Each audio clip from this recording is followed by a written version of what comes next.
चलिए, आप सबका स्वागत हमारे यूट्यूब चैनल पर। और जैसा कि हम लोग ऑर्गेनिक केमिस्ट्री का लेसन नंबर हम लोग 16 पढ़ रहे हैं, हमारे दैनिक जीवन में रसायन, यानी कि जो हमारा जीवन है, बीमार पड़ते हैं, इलाज होता है, इस सब के बारे में पढ़ते हैं। उस रोग में किसका प्रयोग करना है, दवा का, और उस तरह से। तो स्टार्ट करते हैं आज का क्लास। चलिए, तो कल के क्लास में हम लोग एक जो औषधि था उसका वर्गीकरण पढ़ रहे थे हम लोग। तो उसमें एक पढ़ लिए थे, या दूसरा है प्रतिहिस्टामिन, ठीक है, एंटी हिस्टामिन। देखिए होता क्या है इस रूप में, इसमें क्या इसका प्रयोग कहाँ करें। कहता है कि वैसा पदार्थ जिसका उपयोग एलर्जी के उपचार में किया जाता है उसे प्रतिहिस्टामिन कहा है। देखिए एलर्जी होता है, जैसे नाक का बहना है ना, जिससे गला कहीं नोच दिया है ना, उस सबको जो है उस सब एलर्जी है। तो एलर्जी के उपयोग में, यानी कि जब एलर्जी हो जाए उसको अच्छा करने के लिए जिस दवा का प्रयोग करते हैं उसी होता है प्रतिहिस्टामिन। अब इसमें कौन कौन आता है, ठीक है, कहता है उदाहरण जैसे है ब्रोमोफेनिरामिन, जिसे हम लोग डाइपेंट कहते हैं। फिर कहता है क्लोरोफेनिरामिन, जिसे हम लोग एविल कहते हैं, है ना। और शायद ही एविल का प्रयोग हम लोग सबसे ज्यादा करते हैं, और एविल का ही नाम हम लोग पूरा जानते हैं, अच्छी तरह जानते हैं। फिर इसके बाद होता है डाइहेड्रामिन, यानी कि जिसे हम बेंड्राडील कहते हैं, ठीक है। तो इस दो दवा का प्रयोग हम लोग हमेशा करते हैं। जैसे जाइएगा कुछ ही मेडिकल स्टोर पर, और वहां पता है कि यहाँ से जब सुतल थे तो गिर गया पिलुआ, चाहे चाट गया पिलुआ, ठीक है, तो हमारा घाव हो गया है, ठीक है। आप देखेगा तो हाँ ऐसे होल हुआ हो, तो उसी तरह से आपको इसी तरह दवाई क्या करता है, आपको देता है ना, और इससे आप बच सकते हैं, ठीक है। जैसे कैसी और भी टर्फेनिडीन है जिसे सिलेटन कहते हैं, सेट्रिसाइन है जिसे हम जाइटेक कहते हैं।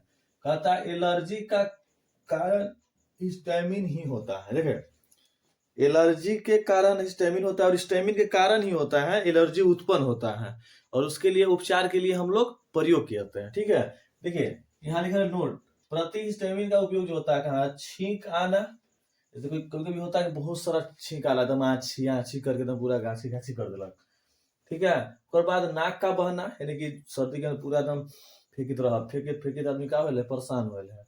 इसमें गले नाक में खराश, है ना, यानी गले कभी बोलने में कुछ हो जाए, नहीं आता है, फिर नाक में खराश होता है, मतलब कोई समझ लो ना, पूरा एकदम।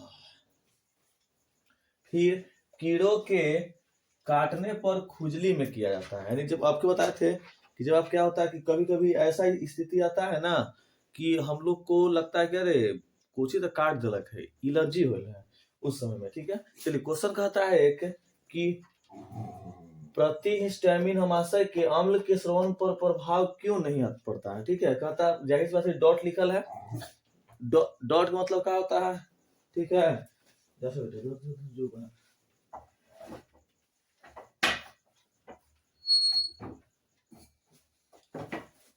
ठीक है। तो क्या होता है ना कि डॉट का मतलब होता है कि क्वेश्चन लिखा गया है, और क्वेश्चन लिखने के बाद हम लोग को पुनः इस बतिया को लिख देना पड़ता है, ठीक है। तो कहता है इसका कारण यह है कि प्रति एलर्जी और प्रति अम्ल औसत का अलग अलग ग्राहियों को कार्य करता है। समझ गए बात को। आपको कॉपी कलम लेके बैठना है, आप स्क्रीनशॉट ले सकते हैं, तो वीडियो को रोक कर आप लिख सकते हैं, फिर उसके बाद आगे बढ़ सकते हैं।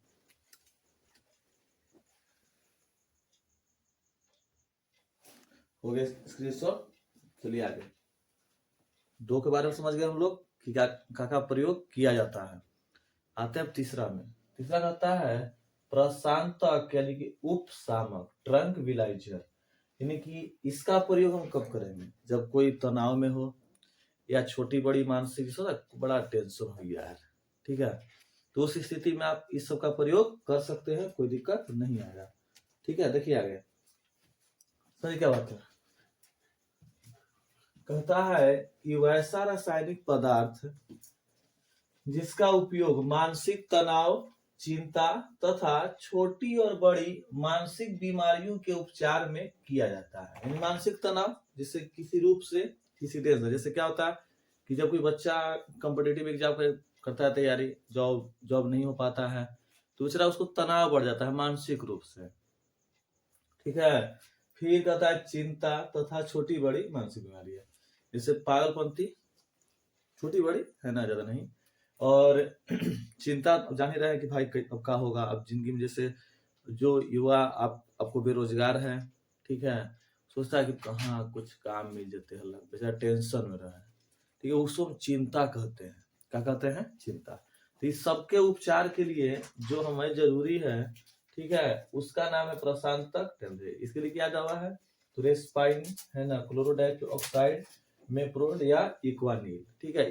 इक्वानिल हम लोग का नाम सुने होंगे, ठीक है। इक्वानिल का नाम हम लोग बराबर सुनते रहते हैं, ठीक है। हम लोग मतलब सब कोई सुनता है। इसे दवाई में जाइएगा तो उसकी पूर्जी पढ़िएगा ना तो पता चल जाता है, समझ रहे बात को ना।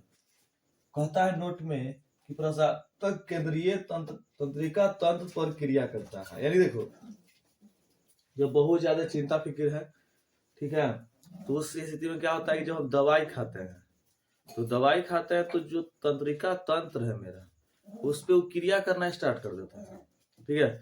और जिसके कारण क्या है कि हम लोग जल्द से जल्द ठीक हो जाते हैं, है ना। दवा का ही फायदा है। चलिए देखिए आगे। कहता है चौथा है पीड़ाहारी या दर्द नाशक या दर्द निवारक, ठीक है, जिसे हम बोलते हैं एनाल्जेसिक, ठीक है। यानी कि दर्द होगा तो दर्द में आपको कौन कौन दवा देता है डॉक्टर। या दर्द भी जैसे दो तरह का होता है, जैसे घाव होता है ना, तो कोई ऐसा होता है कि जो आपको बेहोश करना पड़ जाता है। एक होता है जो बिना बेहोश, जैसे माथा में दर्द होल है, अब माथा में दर्द होल है और कोई जाएगा डॉक्टर के पास, माथा के दर्द की दवाई दो और मारते सुई बेहोश के, ठीक है, तो बताओ तो ये गलती ना है, गलत है कि नहीं गलत? समझिए बात को। तो क्या कहता है पीड़ाहारी दर्द एनर्जी की वैसा रासायनिक पदार्थ जिसका उपयोग बिना बेहोशी के दर्द को दूर करने या कम करने में किया जाता है, उसे हम पीड़ाहारी कहते हैं। समझिए बात को। यानी कि वह रासायनिक पदार्थ जिसका उपयोग है ना, जिसका जो उपयोग है वो हम करेंगे बिना बेहोश, यानी कि बेहोश नहीं कर रहे। सबके बताए थे कि माथा में यदि हमारे दर्द हो जाएगा, है ना, और माथा में दर्द के लिए जब हम हॉस्पिटल में जाएंगे तो हमको बेहोश कर देगा? नहीं करेगा, ठीक है। तो जब बेहोश नहीं करेगा, उसको दर्द को कम करने या यदि दूर कर दे, जैसे क्या होता है कि बहुत बहुत बड़ा दर्द हो, मतलब बहुत दुखाई था बहुत, तो तनमनी खा तो कुछ आराम मिलता है मेडिसिन से, ठीक है। उसके बावजूद भी यदि नहीं मिल पा रहा है, ठीक है, तो और दवाई खाते हैं, कुछ देर बाद आराम से। समझ रहे बात को। तो या तो दूर कर दीजिए ना तो कम करने का प्रयास जो है उसे हम पीड़ाहारी कहते हैं। कहता है कि पीड़ाहारी दो प्रकार के होता है। जैसे पीड़ाहारी दो, एक होता है निद्राकारी, है ना, नारकोटिक्स, ठीक है। यानी कि पीड़ाहारी में दो है निद्राकारी, जिसमें नींद आता है। जैसे कभी कभी क्या होता है ना कि यदि घर में कोई बूढ़ बुजुर्ग होता है तो क्या होता है कि बहुत तंग करता है, तो लास्ट में हमें क्या करना पड़ जाता है किसी व्यक्ति को, ठीक है, कि उसे नींद का गोली दे दिया जाता है। नींद का गोली नहीं देना चाहिए, आदमी उसका आदी हो जाता है, ठीक है। आदमी मतलब लत लगे। जैसे देखो, अगर एक बेवड़ा होगा, ठीक है, बेवड़ा मतलब पियक्कड़, तो अगर वो हमेशा दारू पीता है तो उसको हमेशा चाहिए, है ना, उस तरह से होता है, तो वो आदि बोलते हैं। तो निद्राकारी कहता है कि इसमें क्या होता है जिसके कारण नींद आ जाता है। कहता है यह निद्रा और बेहोशी उत्पन्न कर देता है। यानी कि जो ये निद्राकारी है, जैसे खाएंगे तो नींद आवे लगेगा और बेहोशी उत्पन्न कर देता है। कहता है कि इसमें अफीम की मात्रा अधिक होती है, ठीक है। यानी कि जो निद्राकारी जो दवा होता है, जो मेडिसिन होता है, उसमें अफीम की मात्रा ज्यादा होता है। समझ रहे बात को ना। फिर कहता है यह अधिक प्रभावकारी होता है। ये क्या होता है, कभी कभी टेंशन से जो बड़ा बड़ा व्यक्ति होता है, ठीक है, तो बहुत लोग इसका इस्तेमाल करता है। इस मान ली क्या है कि बेचारा टेंशन हो रहा है, या आपका दर्द हो रहा है, दर्द ठीक नहीं हो रहा है, और रात में पूरा क्या करता है, दुखाता है। तो जब रात में पूरा दुखाता है तो डॉक्टर क्या करता है ना, कुछ ऐसा दवाई देता है जिसमें आपको नशा लगे, है ना, और आप क्या हो जाए, रात भर चैन से सूझ जाए। समझे ना, कोई कोई लोग ऐसे हो जाता है जो दिन में ठीक रहेगा, रात में क्या हो जाएगा, पूरा एकदम दर्द देगा, एकदम सूते बेचैन कर देगा, ठीक है। तो इसके लिए क्या करता है डॉक्टर, उसी का इस्तेमाल कर देता है ना। आपको दे दवाई, हाँ लीजिए, बोल दिया चलिए आराम हो जाएगा। अब खा लिए, रात में क्या होगा, एकदम बेचैन बेखौफ सो गए, दर्द हो रहा है लेकिन अनुभव नहीं हो रहा है। समझ रहे बात को ना। यानी कि वो आपको बेहोश कर दिया। और सुबह जब उठे तो देखा आज तो बहुत अच्छा नींद आलो, सुतलियो चैन से, का सुतला चैन से, ओने तोरा दे देलवा सुई अथी दवाई दे देलवा, है ना?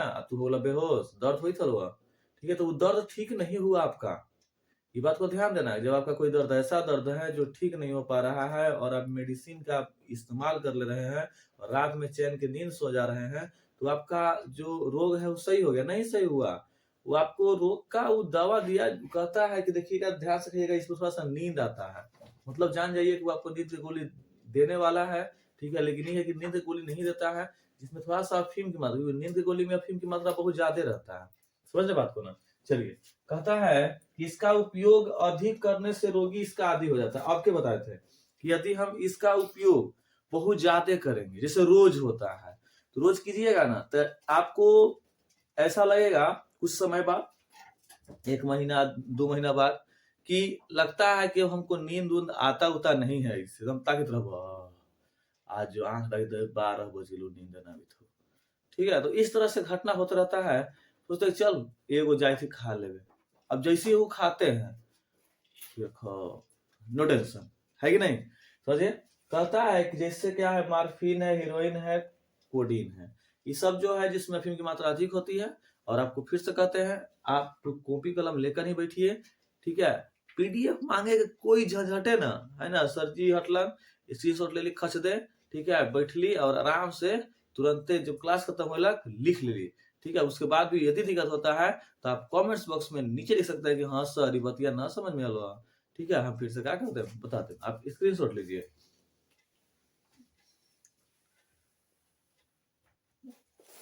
चलिए, हो गया स्क्रीनशॉट। देखिए आगे, यानी कि एक पहले पढ़े थे अपनी निद्रा कार्य, यानी कि निद्रा कार्य जिसमें हमको बेहोशी उत्पन्न करेगा, नींद आएगा, बहुत सारे कार्य होगा, ठीक है? देखिए, अगला है अनिद्रा कार्य, ठीक है? जैसे ऐसे थोड़ी होता है कि माथा के दर्द के दवाई खाए पूरा एकदम नींद ना होता है, ठीक है? या उसमें नशा लग जाता है, या उसका हम आदी हो जाते हैं कि नहीं, अब माथा के दर्द की दवाई आज खैली है तो हमरा रोज रोज खाए पड़ी दवाई, ना वैसे होता है, ऐसा ऐसा नहीं होता है। बात को समझिए आगे। चलिए देखिए आगे, कहता है यह निद्रा और बेहोशी उत्पन्न नहीं करता है, यानी कि जो इसके अंदर वो जो दवाई आता है वह निद्राकारी नहीं, यानी कि आपको बेहोशी छोड़ो हटा, है ना? देखा, कहता है इसमें अफीम की मात्रा कम होती है, जो उसमें क्या जो मात्रा है वो बहुत कम होता है। और इन्हें देखा, यह कम प्रभावकारी होता है, यानी कि इसमें कोई प्रभाव भाव नहीं पड़ता है। फिर कहता है कि इसका उपयोग अधिक करने पर रोगी इसका आदी नहीं होता है। जब इसका हम प्रयोग करेंगे तो कोई दिक्कत नहीं है, जैसे एस्पिरिन हो गया, पैरासीटामोल हो गया, नेप्रोजन हो गया, ठीक है? ये सब जो दवा है अगर इसका उपयोग करते हैं तो कोई हमने के आदी नहीं होंगे, यानी कि इसके बिना हम रह नहीं सकते, ऐसा बात नहीं है, ठीक है? कहता है नोट में कि अनिद्राकारी दवा दर्द निवारक के साथ साथ ज्वार नाशक, ठीक है? तो ज्वार नाशक तथा जो सूजन होता है कम करने के रूप में भी उसको प्रयोग हम लोग करते हैं।